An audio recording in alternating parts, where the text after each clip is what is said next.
Isa ka rin ba sa mga estudyanteng minsan ang nangarap na darating din yung araw na makakapagtapos ka? Elementary man yan, high school, senior high, o kaya naman college. Pero kahit ano pa yan, alam natin na hindi madali.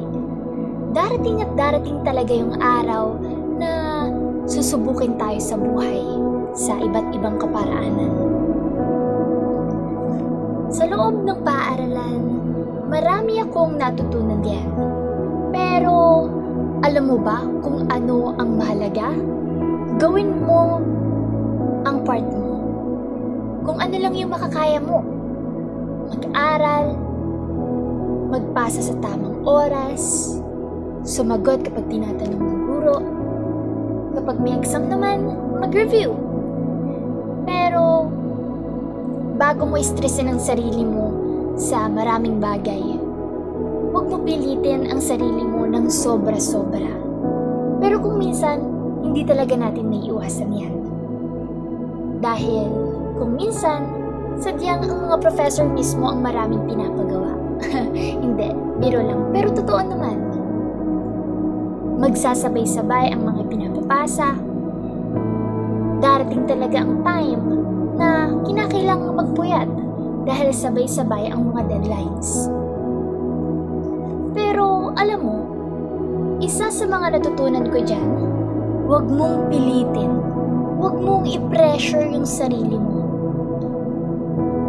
Hayaan mo lang kung ano lang yung grades na kakalabasan. Ang mahalaga, alam mo sa sarili mo na ginawa mo ang part mo, na ginawa mo ang best mo. At isa pa,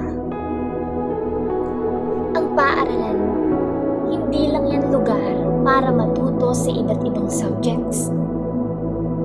Ang reality,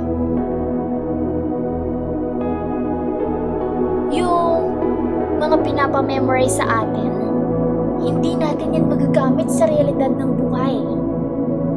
Alam mo kung ano talaga ang mahalaga, kung paano nito nahubog ang character natin habang nag-aaral.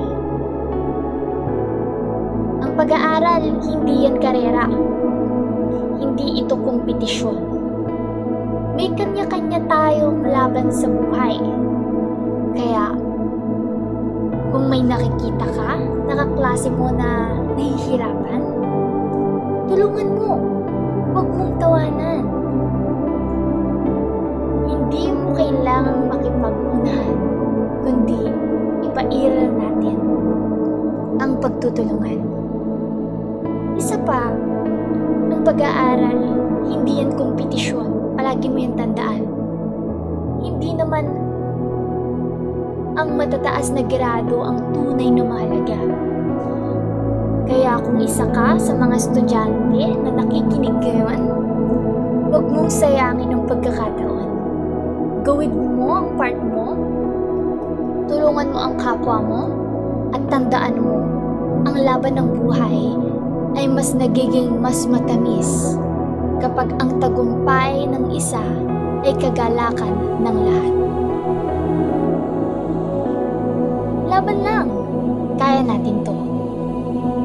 At higit sa lahat, ang pinakamahalaga